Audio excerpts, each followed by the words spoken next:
And welcome to everyone. If you're watching us live, that of course means, as it always does, it's noon Eastern Time on a Wednesday, which is always and forever time for the High Noon Hemp Show. You can find us in many places. Of course, we're on Facebook, the Temptations Beach Facebook page. You want to check us out on YouTube, that is the Jedi Hemp YouTube channel, and on Twitter/X at Temptations. Find us on one of those. Share us as well if you want to learn more about hemp, because that's what you're going to learn today about hemp. A lot about hemp. I'm Stoner Jesus. I do various things on the interwebs, which you can check out if you feel like it. He is Beach aboard the USS Temptations, chilling, as it were. Beach, how are things this week in the world of Temptations? They are good. Just trying to get the word out there that we are on. It is That's right. high noon. It is Wednesday. It is time for the High Noon Hemp Show. That's what we're here for, as always. Just so you remember, the FDA has not evaluated this show for safety or efficacy. All right.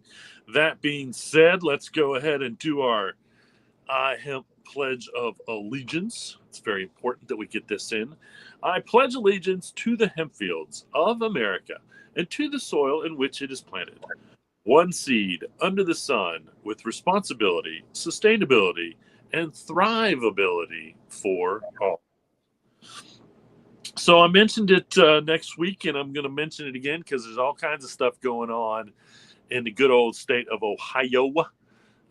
So right now, again, the Bill 326 is the one that no one should support. And again, this is a ban on intoxicating hemp. Again, it's getting some drawback from the House, Senate, whatever. And so it's good. But again, we need to continue to let our people know in Ohio, let them know that you do not support, you are an adult, and you do not support Bill 326. I did find out that there was a Bill 642, and I like the idea of Bill 642 because, no, I'm sorry, not 642, SB 278.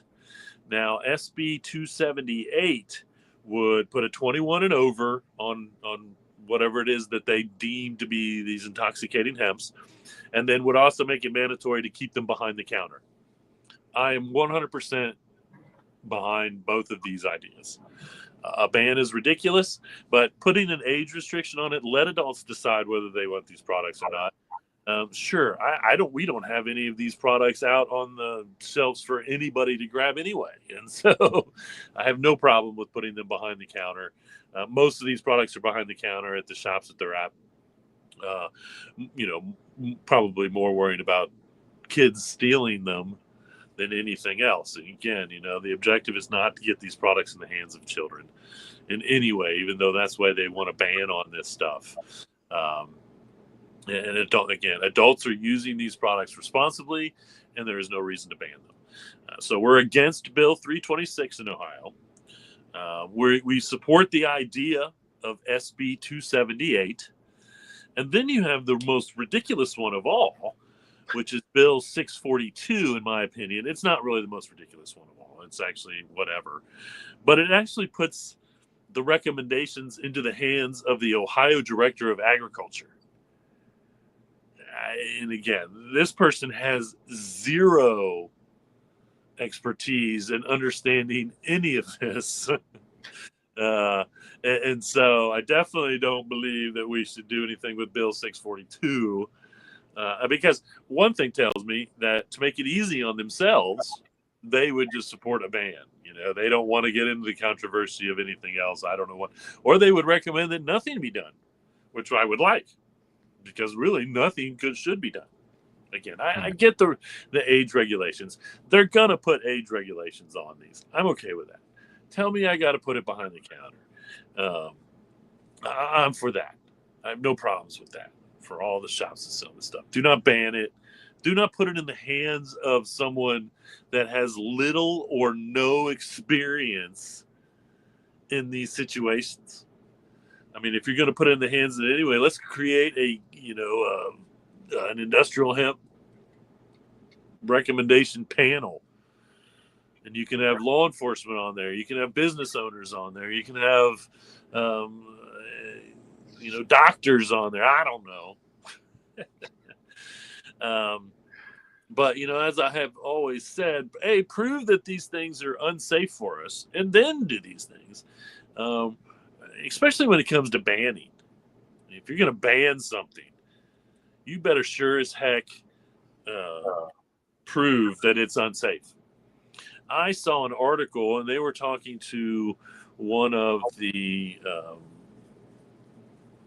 Ohio government people, and they were comparing this situation to that of the situation of bath salts like 10 years ago or whatever. And if you know anything, I mean, bath salts were a completely synthetic substance, for one thing. Okay. These are all natural. This is all natural. It's a plant. Okay. So to compare these two, again, apples and oranges, or hemp to bath salts, it's there's no comparison between these two. Okay. There was a lot more proof anyway, and my ideas, and we never got into the bath salts thing. We got into the spice game or the herbal incense game. And there was never any, I mean, there was more physical proof that bath salts cause people to go do stupid and freaky shit. Yeah. Okay. But the even bath salts weren't trying to replicate the buzz of cannabis. That's what herbal incense was doing. That's what spice was doing. And so again, to compare these two, that's just fear mongering. Here we go with the fear mongering. That cannot work when it comes to something that's already enjoyed by consumers. Okay, it helps consumers. We know that. This is a therapeutic product to my customers, to all the customers that use this. That's what they tell me. Okay, I'm not making any medical claims. These are testimonials from our customers that say they're using these products to alleviate pain or anxiety or help with stress and sleep issues, fibromyalgia and arthritis, all that. Okay. And so once again, taking them out of their hands literally will cause pain to their hands. Yeah. Let's be careful in what we're doing in Ohio. We definitely don't support Bill 326, which is a ban. And I say this again, call them up and tell them you are against the ban of any industrial hemp byproducts. Okay. But you are for this. You support the idea of age requirements and even restricted placement, as in putting it behind the counter. And that's where we need to be in the state of Ohio, period. It's ridiculous. And again, these things are being pushed by the marijuana industry. DeWine, somehow we're going to find out DeWine's in the hips of the marijuana industry is trying to pass these bans. Would not surprise me at all. Even though he is anti-cannabis, wouldn't surprise me at all if he wouldn't be taking money from them now because it's legal in the state of Ohio. We have a medical program. Wouldn't surprise me at all if the marijuana industry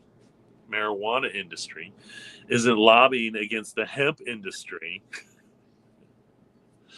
to keep our cannabis banned and their cannabis legal.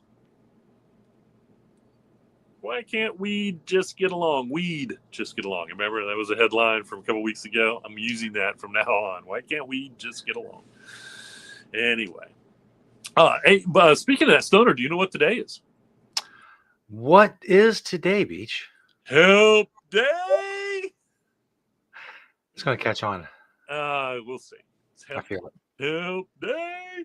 Anyway, speaking of Hemp Day, how about the product spotlight? That's right. 4 from the store, 1 from my door here on the High Noon Hemp Show. And the first one is for that legal industrial hemp cannabis that we were speaking of, that THCA flower or CBD flower, if you can find it. I'm having trouble even finding good CBD flower anymore. But how about some pure hemp papers? You get the regular pure hemp, you get the unbleached pure hemp. I mean, if you're going to roll up your pure hemp, you might as well roll it up in pure hemp. Right. Well, the weather is officially getting there here. It's a little chilly. It's getting a little chilly on the chilly side of things. So how about maybe a little head warmer made at Planet Everywhere. Again, these are Velcroed on the back, so they're size adjustable. This particular one, as you can see, has like a little lower flap, comes down a little bit lower to cover your ears. Nice to keep them warm. So if you want to keep your head a little warm, and they're like soft hemp on the inside, and actually the outsides are kind of soft. It's a little stretchy, but winter is coming. So, and this is kind of a fall, in my opinion. This is more of a fall headwear type of situation there to keep your ears warm, but it isn't quite as warm as a hat. So, how about some hemp honey soaps? A lot of different scents in the hemp honey soaps. Custom.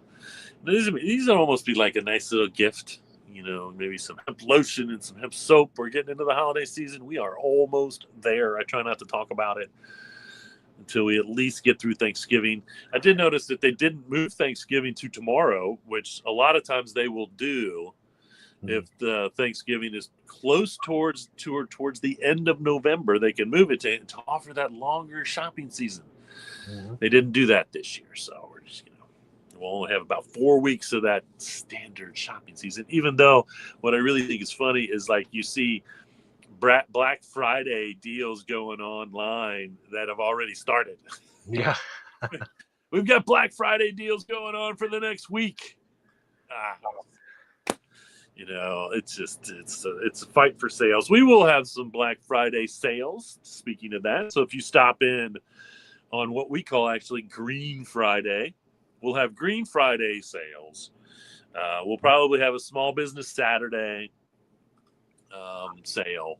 So we won't be probably doing anything online, only because my online stuff is kind of jabberwockied right now. But either way. So get into that north side location. The last one is some Colorado hemp sticks. These are different flavors, from tangerine to lemon, elderberry, I believe. And we actually have these marked down. And so if you get in now, I think I don't know if we were doing them 2 for 1, but there's a good deal on these right now. They have, I'm forgetting 15 milligrams of hemp. That might be the double dose. I'm not sure. I can't see that closely. I can't see it on there. The first one says double strength. Oh, it says, there we go, 30, and the double strength is 30, and the purple one's 15. Okay, there you have it. So the regular ones are 15, the double strength are 30, and for like $1.50, that's a heck of a deal. Come on, folks. Yeah. And these are good this time of year, in my opinion, for your green tea and honey, for colds, flus, all that. I have a default that I go to if I feel any type of illness like that, which is green tea and honey. And I use the honey sticks, the CBD honey sticks. The CBD can't hurt, that's for sure. It can only help on top of that. But to me, green tea and honey is one of my default therapeutic remedies when I start to feel a cold, when I start to feel a flu, any of that stuff. So if you are similar to me, or you just like to use honey in anything, maybe you sweeten your coffee with honey, which is also a good idea. And so either way, come on in and get yourself some.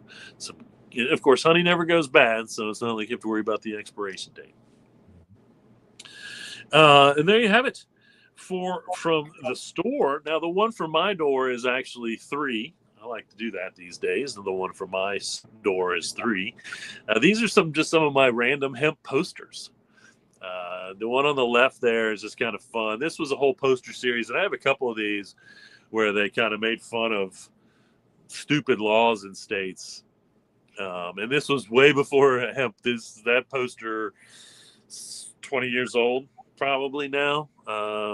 Hemp and ale is no longer made, but they were kind of making fun of stupid state laws in the sense that hemp was not legal in the United States, actually. So they had to import their hemp seed to make the hemp beer that they were doing. And then you've got the Colorado one that I picked up at NoCo years ago. And I think the Open Hands, the Hemp in the Hands one, I might have picked up at NoCo also years ago. But these are actually printed on hemp paper. And so put my Do Not Disturb on as well. So there you have it, folks. Here on the High Noon Hemp Show, product spotlight. 4 from the store, 1 from my door. So, if you're a regular watcher of the show, you know what time it is, what it's time for. You also know that I mention the Guinness World Records a lot because they are simply ignoring all of the hemp records set and held by one beach from Cincinnati, Ohio. If you go to their feed on X, on Twitter, GWR, it's at GWR. They have some worthwhile stuff on there. I will admit, there's a grandmother that did like 1,575 push-ups. That's incredibly impressive. I probably can't do 1.575 push-ups. That's fine. But you don't have to scroll far before you find 2 brothers who have the largest Pokemon card collection in the world. Now, I'm assuming, I think that's impressive on a certain level, but it's not impressive in the way that Beach's collection is impressive. What are the Pokemon cards going to do to save the planet? Not much. Unless they rise up and like prevent an apocalypse at some point, I don't see how they're going to be any good. Like if things go south, these brothers are going to have all these cards. They're going to be worthless. Worthless. But hemp is saving the planet. But they ignore Beach. That's fine. I'll keep bugging them because what else do I have to do? But bug Guinness World Records on Twitter. Anyway, that's a good life. Yes, I'm doing the Lord's work. So that brings us to the beachwear segment, because for every show for well over now 6 years, we've been chronicling the massiveness of Beach's hemp collection, and we will continue to do so in the clothing realm mostly. But he has a bunch of other hemp stuff, as you can see, with the one from my door segment. But the hemp clothing collection alone is incredible and record-setting, and we talk about it each week. When I ask Beach a simple question, which is, what are you wearing, Beach? True. We're doing the Lorax's work. That's right. We're doing the Lorax's work here. All hail the Lorax. Yes. That's right. If you're wondering, what are you wearing, Beach, on this High Noon Hemp Wednesday? Mm-hmm. Now you will know. So on top there, that's a Grassroots California THC hat. My shirt is a good old-fashioned Young Maven hat. My pants, and I've been talking about these guys a while, and I'm happy to break out some good old Patagonia. That's right, those are Patagonia hemp pants, nice and thick. And what I really like about these Patagonia pants is they're really kind of a good hiker's pant, woods pant, because they have a pocket you can put stuff in that doesn't have a button, but then right behind that pocket is a button pocket. So if you really want to seal some stuff up, you can put it in the button pocket. But if not, it's still got just regular pockets too. So, double the hemp, double the pockets. That's what, I don't know if that's a saying, but it should be. And then right there in one of those pockets is my Green Springs Technology pen. Underneath it all is my Satori briefs. And then my socks are my Satori Canaleaf knee highs. So those are nice and good for the cold weather. And then a pair of Adidas.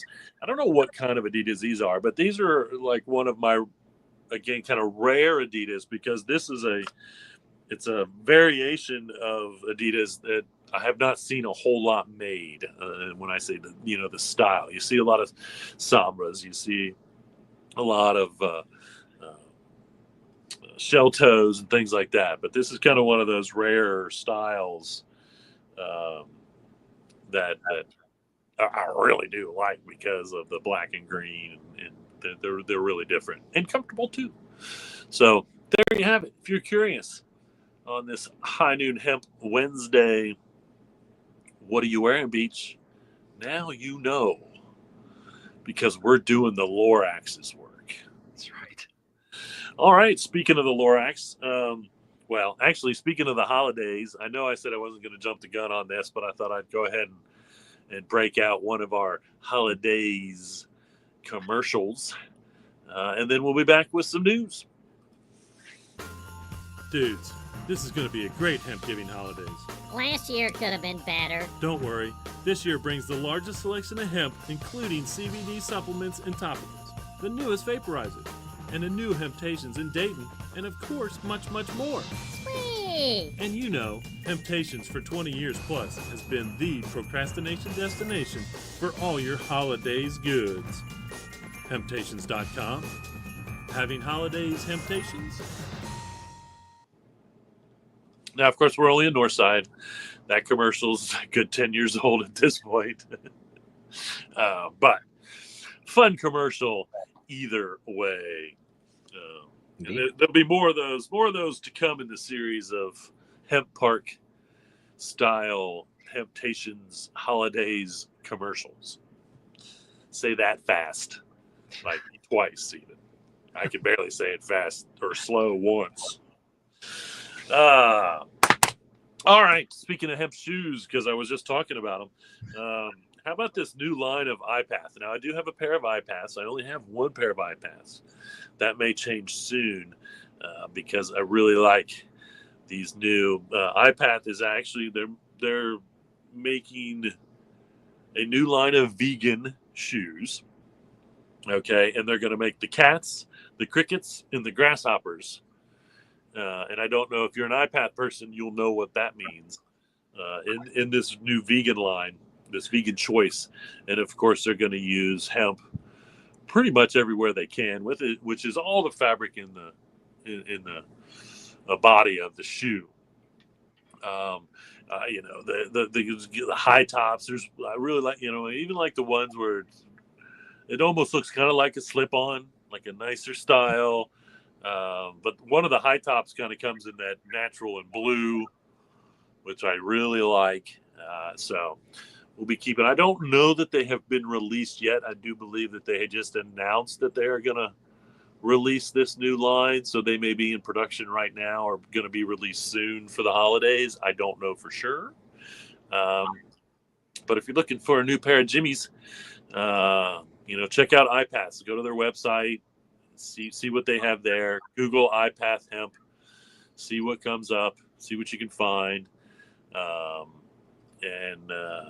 You know, I expect honestly that these will not be that expensive. They don't, you know, they're not cheap shoes, but they're not real expensive shoes.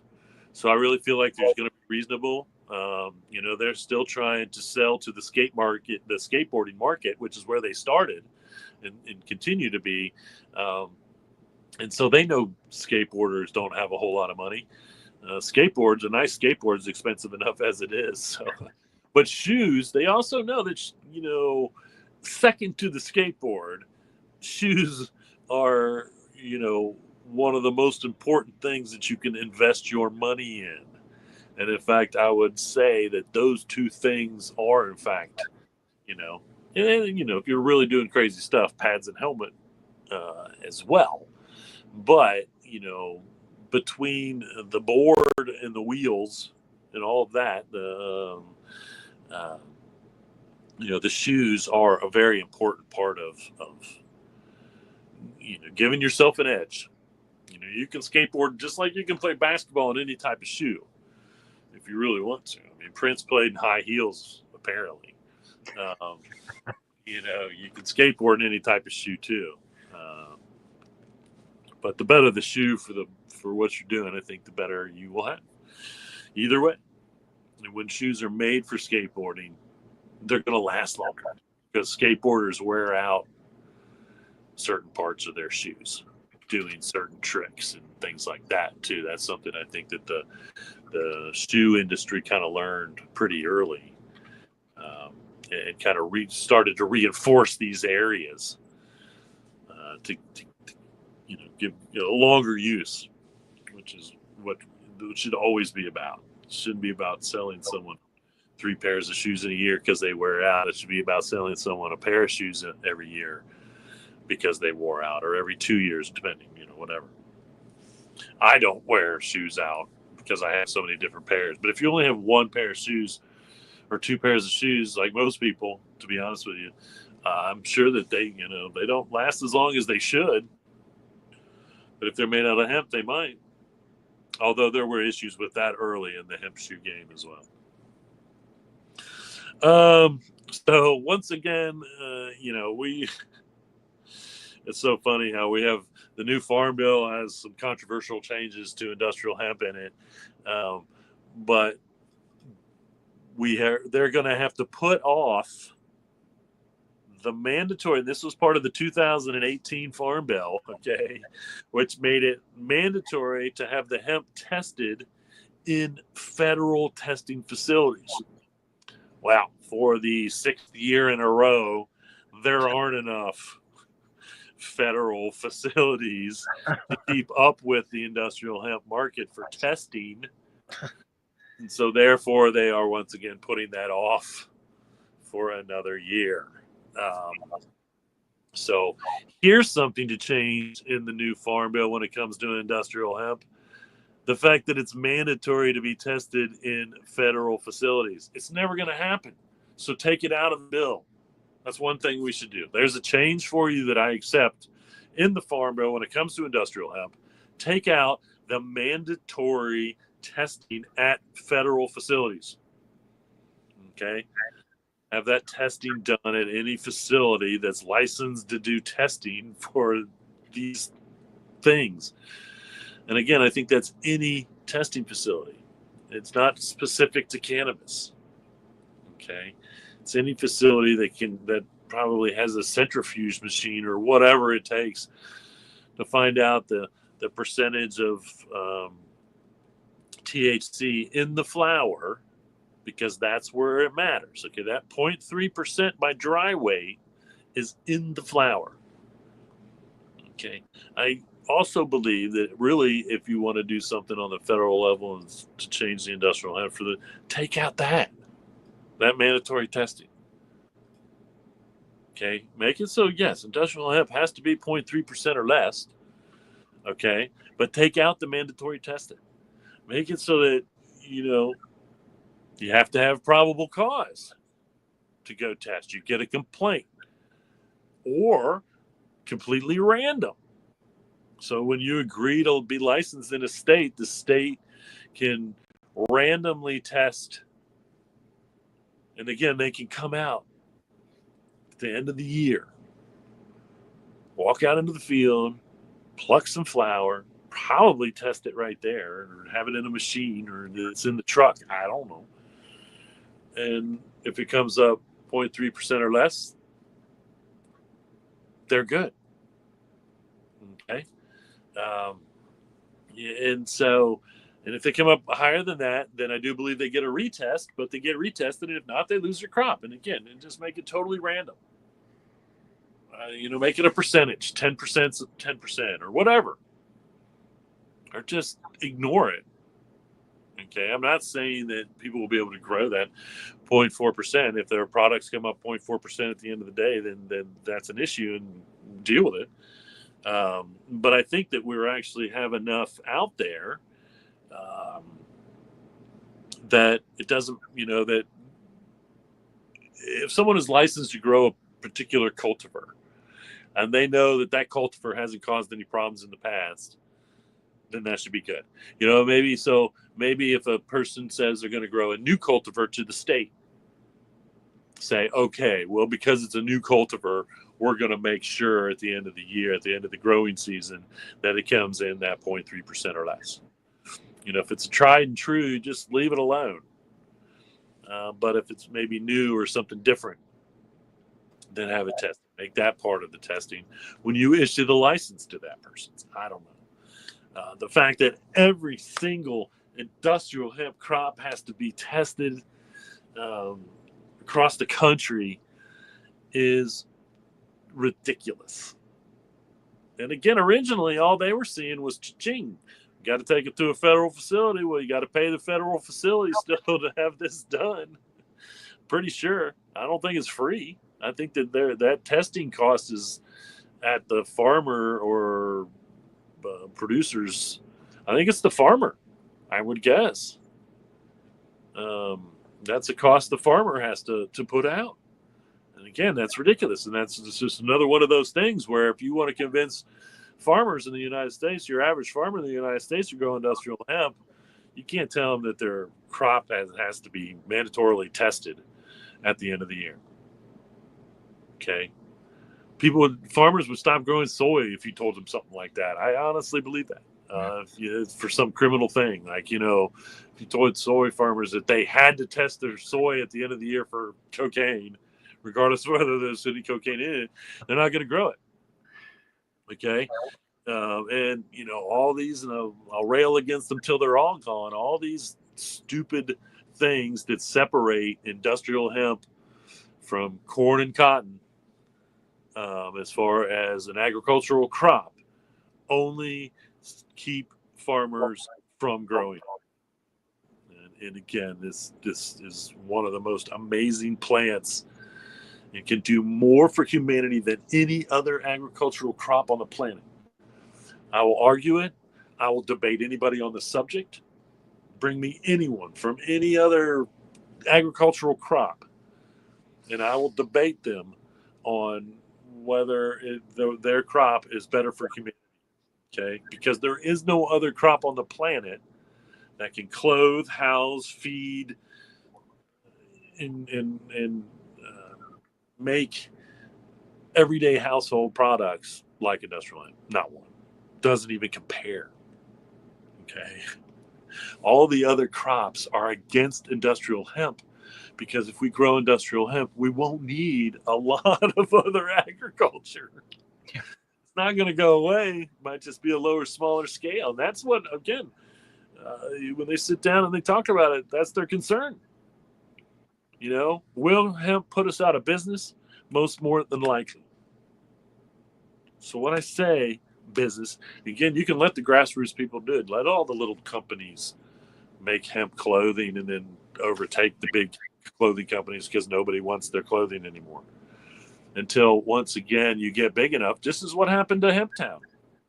Okay, Hemptown got big enough in the United States because they were supplying hemp t-shirts and hemp shirts at a reasonable cost, and it was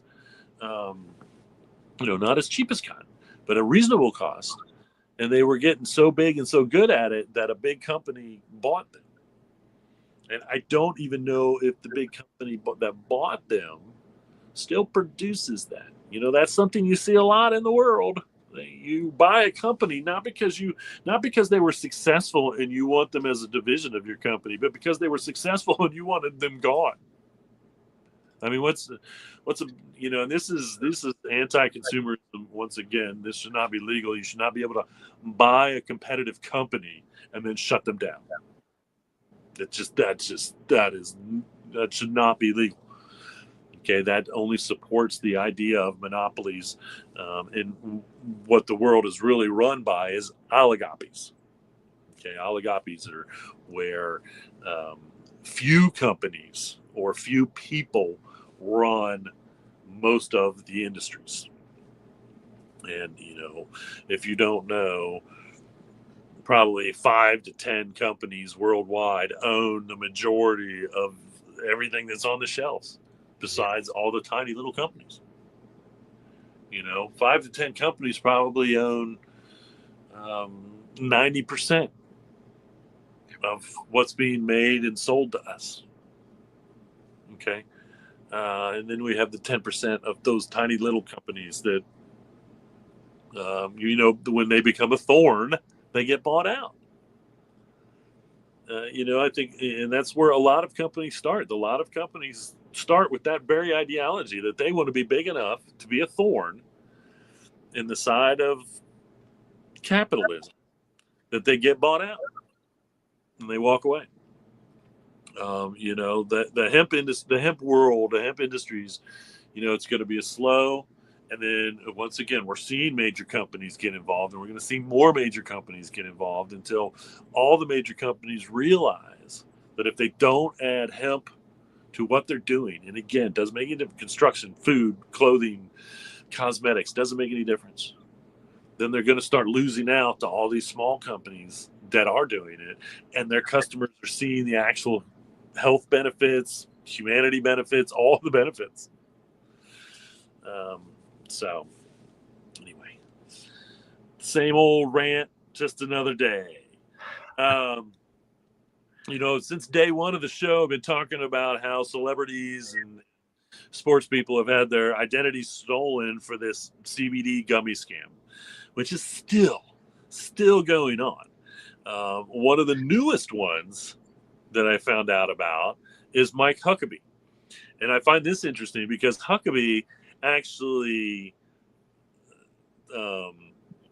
hawks some stress relieving something on, he has commercials, you know me, I'm Mike Huckabee, and I'm here to hawk some whatever it is. I don't know what it is, but I do think they're gummies, and I don't know, they may have CBD in them, but he doesn't talk about it. I don't know.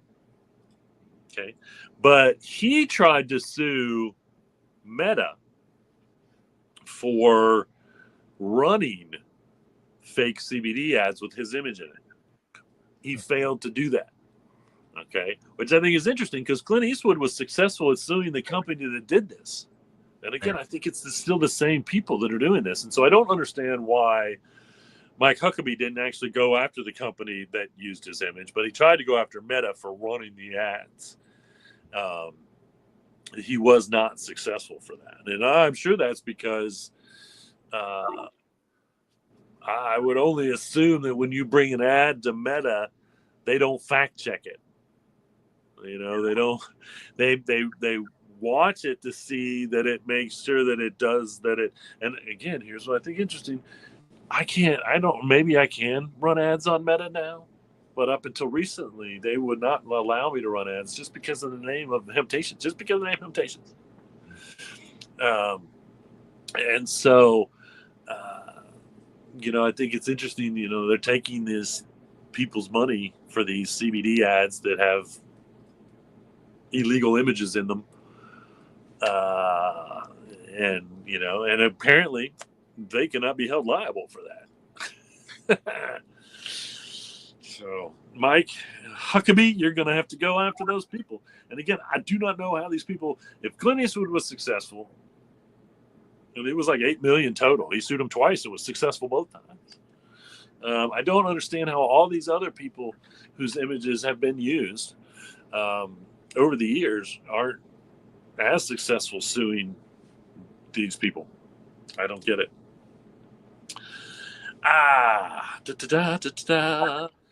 Here's some cool swimsuits. Now, I believe this is a French company. It's a French brand, so I don't know if these will ever hit the United States, but we can only hope.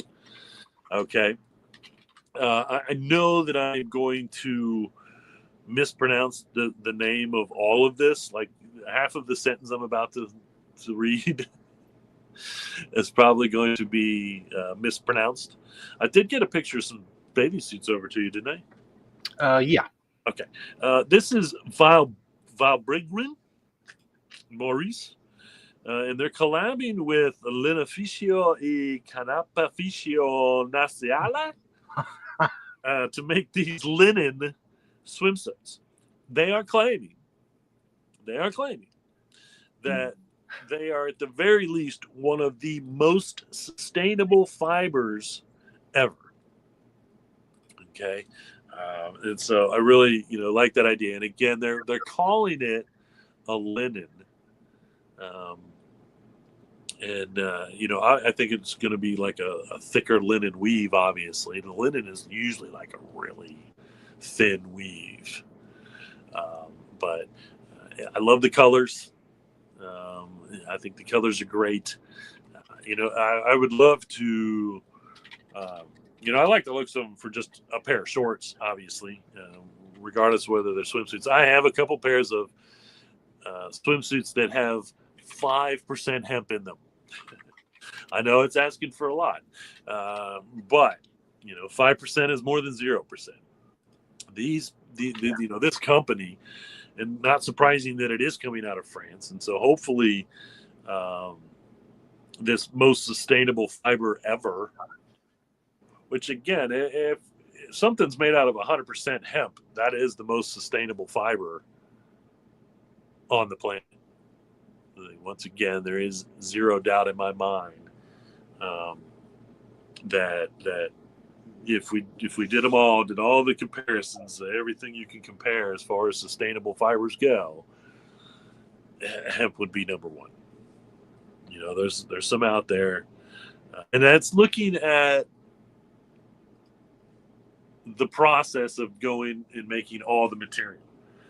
Bamboo is a great sustainable fiber, but from my understanding, the process, much like cotton, takes a lot of water to make that fiber into material.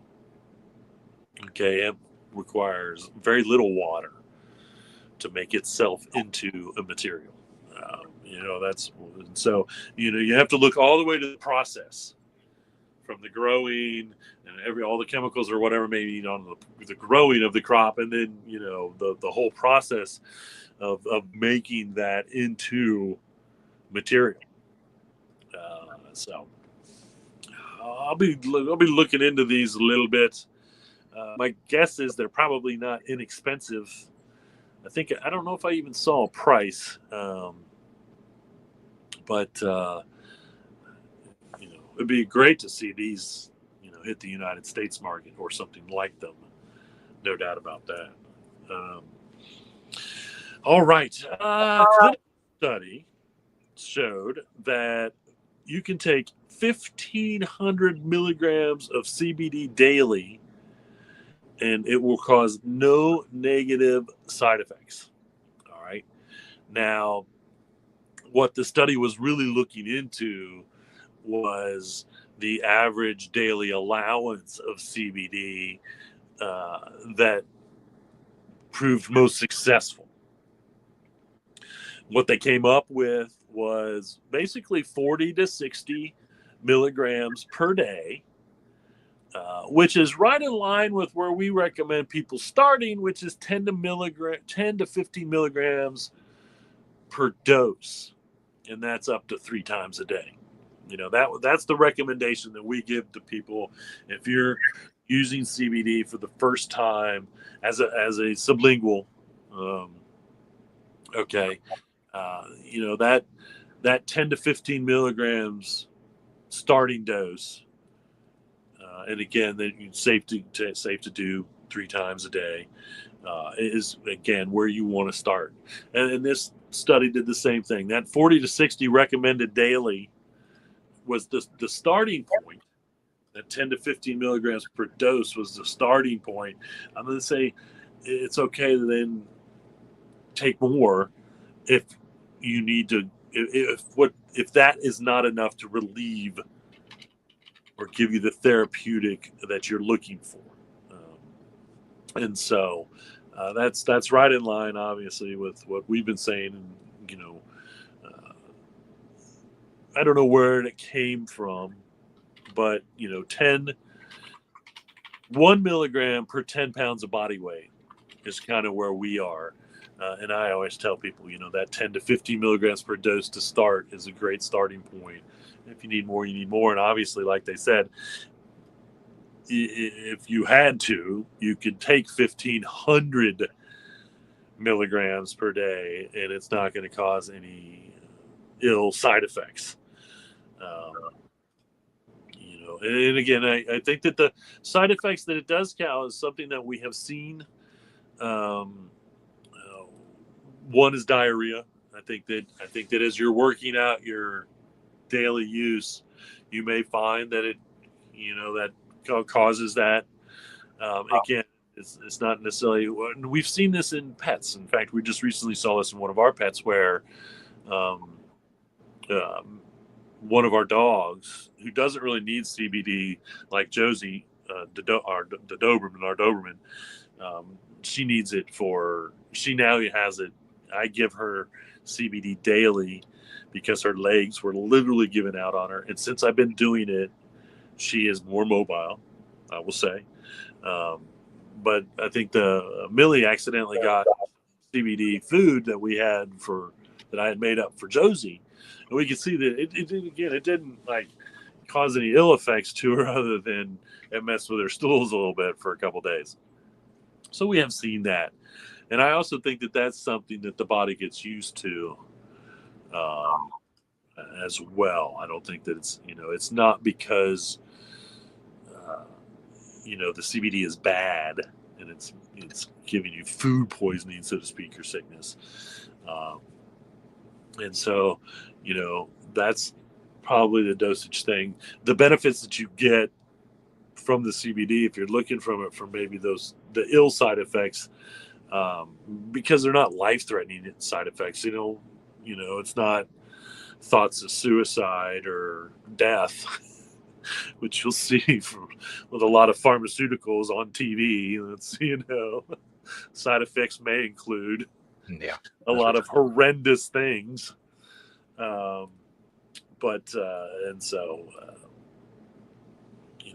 It's just more proof that, and I tell my customers that, and I tell them that even if I'm selling the tincture for them to use with their pets, I'm like, even if it drinks the whole bottle of that tincture, it may have the best relief it's ever had, but it's not going to kill it or make it ill or anything to an effect that it's going to cause truly negative side effects. And I stand by that. And studies are showing that that's more and more true. So apparently New York has been going around town shutting down hemp stores and throwing up these illicit cannabis signs everywhere. Well, a judge has said you can't do that. So the judge has ordered the reopening of these shops, the removal of these illicit cannabis warning signs. And again, these are industrial hemp. They're selling industrial hemp products, 100% legal. I know that New York just recently changed, and this is kind of, I think, on the same guise as what Ohio tried to do all those years ago when they were trying to say that I couldn't sell CBD. And it wasn't 100%. It was 100% not true because of the medical marijuana policy, which I didn't have anything to do with the medical marijuana.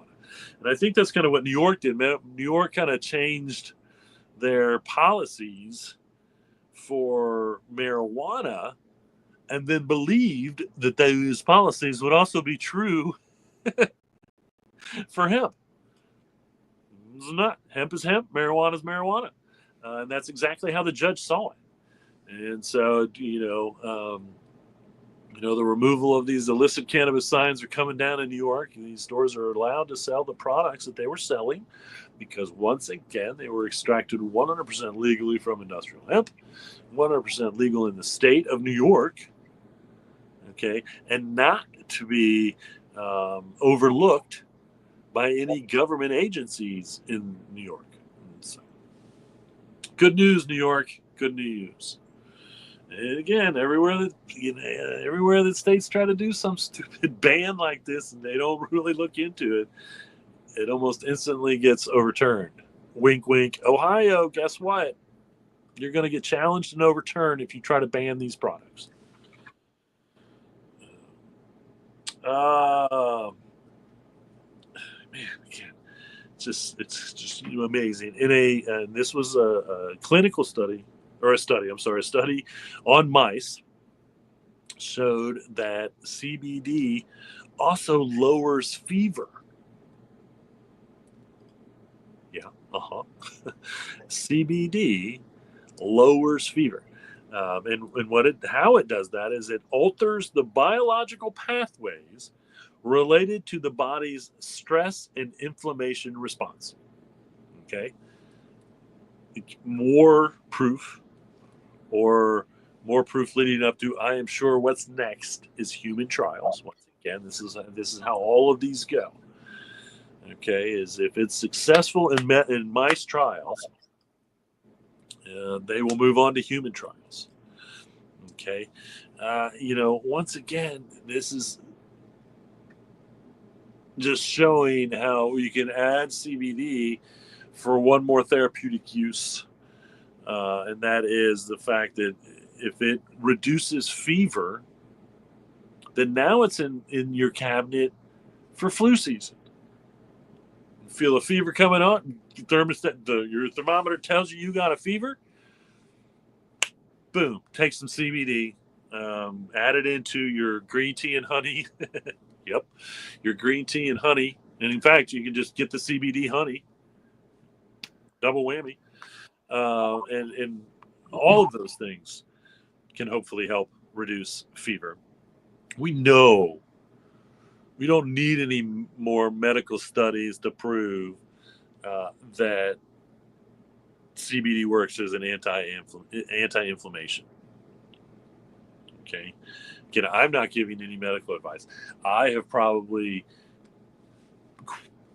talked about 100 different news stories, studies, clinical studies, all these studies that have pretty much proven that anti-inflammation part of what we talk about CBD is 100% true and real.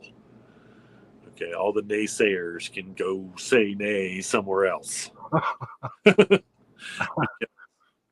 It's a fact. And I think that's why we're seeing these studies get done, because if anything medically is related to inflammation, we have to and need to find out whether CBD can help, so we can have this all natural substance, all natural, folks, not controlled by the pharmaceutical companies, available to us and ready to use. Again, just chalk one more reason why I have CBD, and I have CBD tincture and CBD cream all the time. I take a CBD capsule every morning, and so yet another reason why it has another great use. That you find out you got a fever, or even think something's coming on, and use that tincture sublingually, and it's running through the bloodstream, in through the endocannabinoid receptor system. CB1 may need it, CB2 may need it. I don't know. It's your body, but it's a medical fact that the endocannabinoid receptor system is a part of the human body. And what it does is it goes throughout the entire body with CB1 receptors and CB2 receptors, depending on where they're connected to what part of the body that may need the cannabinoids for whatever purpose. Here's some, I've been talking about hemp insulation, the fiber insulation, quite a bit. Here's a picture, and this is all about hemp texture, and this is their hemp wool. They operate out of Pennsylvania right now, I believe. Probably one of the largest producers of hempcrete and hemp fiber insulation materials. This is their particular hemp wool, but it's 90% natural, and they are currently running tests for comparisons to fiberglass insulation, and they have government funds to do this. Okay, and obviously it's already been proven to not irritate the skin or lungs, because here is another picture of a human without any type of hazmat full body gear on to mess around with this fiber insulation, which you cannot do with fiberglass insulation. All right. And I think that by looking at the pictures, you probably have a couple different weights or densities, I should say. Obviously, the more dense the hemp fiber material is, the better the insulation is going to be. But in markets where you may not need a very dense insulation, but you still want insulation, maybe to cut down costs, you have a less dense insulation that I would only guess be a little cheaper. I don't know. But I really, I think it's interesting that, right now the United States government is investing a lot of money in studying industrial hemp byproducts. And what I find interesting about this is once again, they're making it harder. They're going to make it harder for our farmers to grow industrial hemp if they change anything other than taking out if you've had a felony, you can't grow hemp part, which is, again, prohibiting people that should be growing hemp to grow it. And some other things. They're going to try to make it harder, but yet these tests, I am sure, are going to prove that hemp fiber is at least equivalent to hemp fiber or to fiberglass for insulation, but much safer. So again, why wouldn't you want to use it? Much safer. And then we're going to ask our farmers to grow more hemp to make a product, and they're not going to do it because, once again, the average farmer is not going to grow hemp when they find out they got to pay extra licensing fee just to grow it. In the state of Ohio, ridiculous fees. They got to pay fees to have it tested at the end of the year to make sure it doesn't have too much THC in it when it's going to be put into people's walls and there's no THC in the fiber anyway. So why should I as a farmer have to test for something that's that has zero chance of making its way into the end product? I'm not going to grow. I'm not going to grow this. I'm going to grow my corn. I'm going to grow my cotton. I'm going to grow my soy, whatever it is. Okay. And really, I should compare it to soy and cotton because those two crops are in direct competition with industrial hemp. And so, the soy farmer or the soy industry and the cotton industry want this to be this way because that helps them to continue to exist in a market. It makes it harder for the one agricultural commodity that can replace both of them to the benefit of humans. Whoop. Yep. So I reported on this probably 3 years ago. In 2022, 3Chi sponsored Richard Childress's, and still does, sponsors his car. So Casasada, and at the time, they were only a Delta 8 product for the most part. They were selling Delta 8 vapes. We had their Delta 8 vapes for a while. They're now a Delta 9 THC company as well. They still, business might not be as good for them as everywhere else because they only sponsor Childress's car in certain races now or whatever. But they wanted, and Kyle Busch wanted their sponsorship, not on his car, but on his uniform, okay, and his helmet. And because both of the images that they wanted to use, and then NASCAR hasn't confirmed this, but here's my sneaky suspicions. Because both of the images that they wanted to use on Kyle Busch's helmet and jersey had hemp leaves on them. So they said no. Now, NASCAR has not confirmed why they said no to this sponsorship, but they said no. And I'm going to go with 100% that's why. If they would have just come to them with 3Chi, no leaves, I think that they would have had no issues Now, they may have had a little bit of issues because 3Chi has added THC to its line of products. Again, 100% legal and extracted from industrial hemp, no different than what we sell. That may have factored into it. But I really believe that once again, what they're saying is that sponsorship would be all well and good if it didn't have hemp leaves, because they look at them as pot leaves. They're not pot leaves; they're hemp leaves. Yeah. And again, that's been an issue with us since day one that we opened. There were a lot of advertisers when we first opened that wholeheartedly would run our ads all we wanted, as long as we didn't put the image of a hemp leaf in there. And I would not run an ad or do any business with anyone that wouldn't allow me to put a hemp leaf in our ads. And so, we're still living in that age.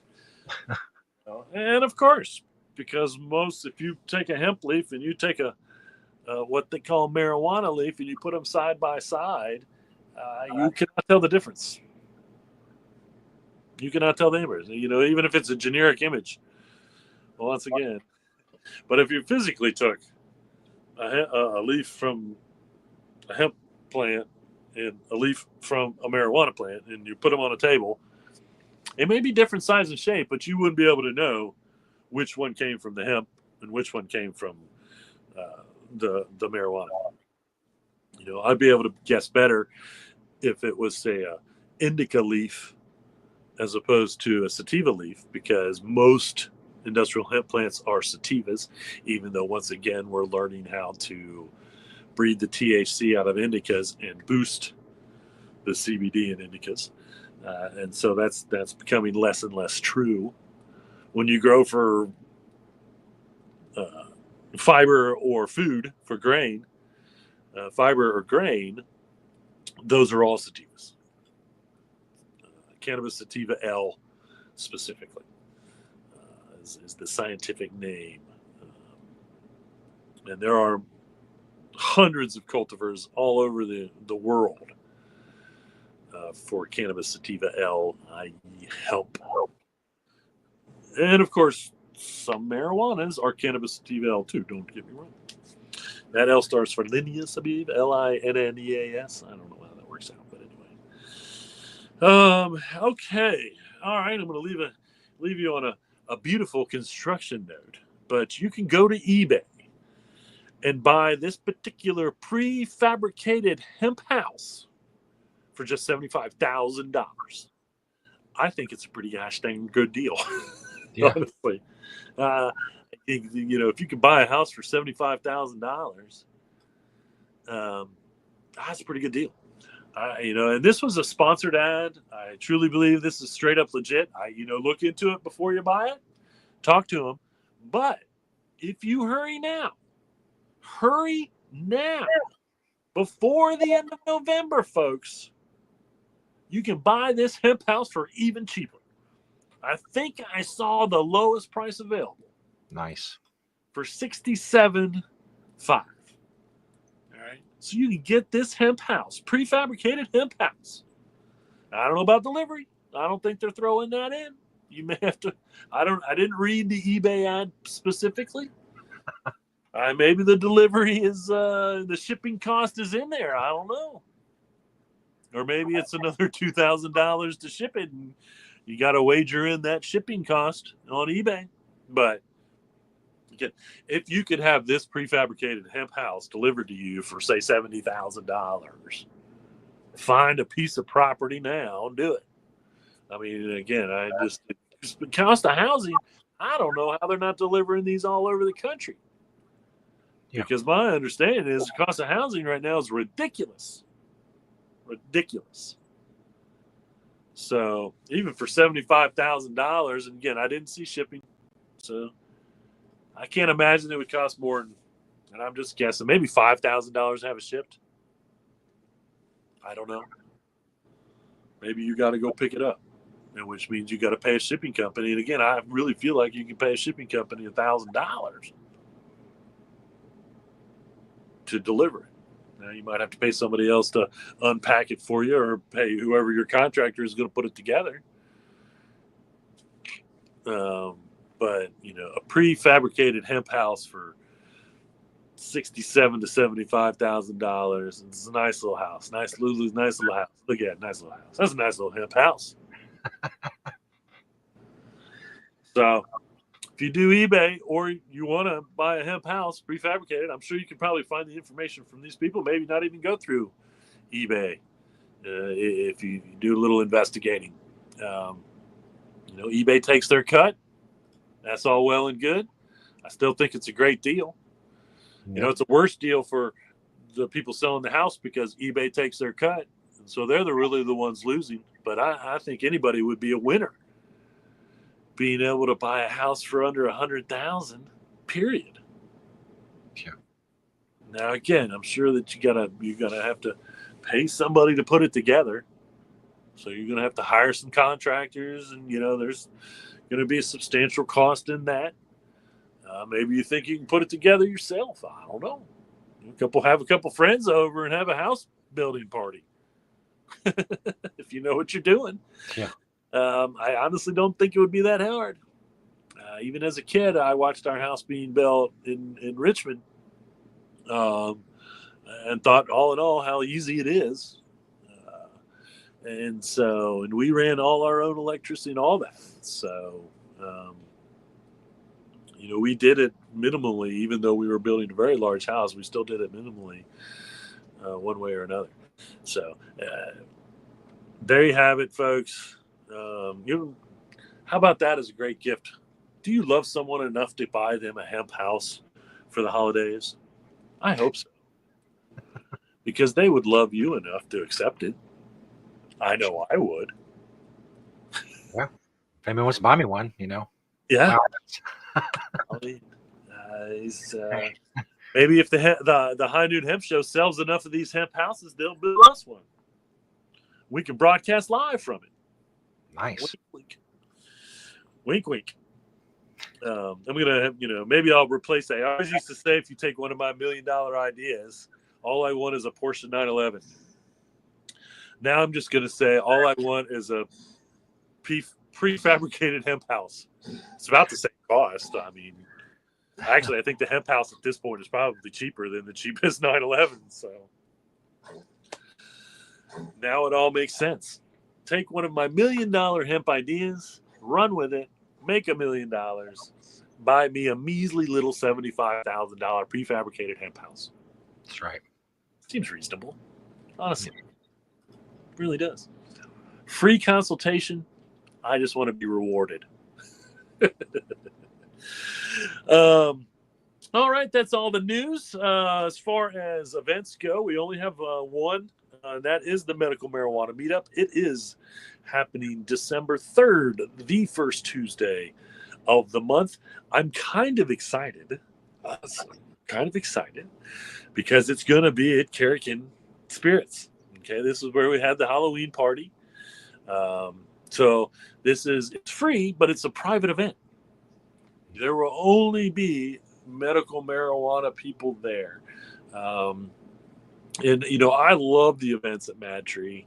We always just kind of had our own little section. We kind of, moved around the back area a little bit as to where the group was. But, and I always kind of just like find an area and then I let people come to me, which is usually what happened. I didn't kind of meander because you may or may not know, even though most people have name tags on who's there for the event. Now that it's a Kerrigan, and this is really close to Marymount. It's kind of on the southeastern part of Cincinnati, but not too far from downtown, not too far from anywhere. Again, it's a private event only for the Medical Marijuana Meetup people. I go, you say, Beach, this is the High Noon Hemp Show. What's that got to do with medical marijuana? I go to represent hemp. Bonnie asked me from the very beginning when she started the medical marijuana meetups, and we talked. She's always invited me to represent industrial hemp. There are other people there that are in the industrial hemp industry as well. I'm not the only one, and so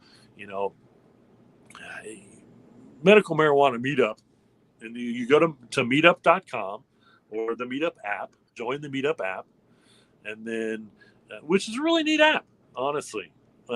Because they have all these different meetup groups. If you're interested in board games, there's board game meetup, everything. And so whatever your interests are, you can join these meetups and then find out when they have events, or just talk to people that are, have like interest, whatnot.